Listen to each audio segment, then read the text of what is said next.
or something, salmon or what. You dip it into your butter. Kailangan mainit because we don't want this to overcook.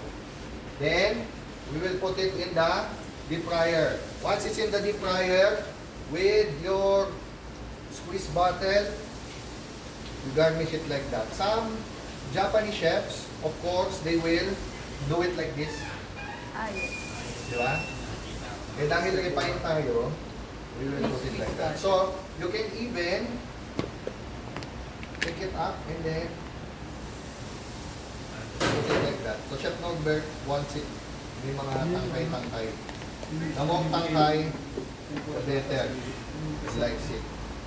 Okay, so, kailangan mainit. If not, it will not be beautiful. So, can I have one more? Okay? Now, for me naman, what I want is this one. Because when you put it there, and then you have your tenderloin, siyempre, little bit on the bed, yes. And then, I put it like that, and then masasalo siya lahat. Technically, Hopefully. nakuha niya, and then, like that, oh. Okay. The higher it is, the more chances for gold medal for non-academics.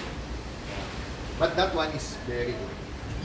Okay? So, you do the tempura, service times, goods na tayo.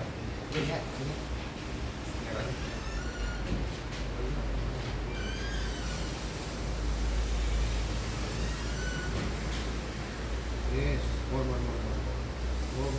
be scared. Don't be scared. Yes. Okay. So, balik tayo.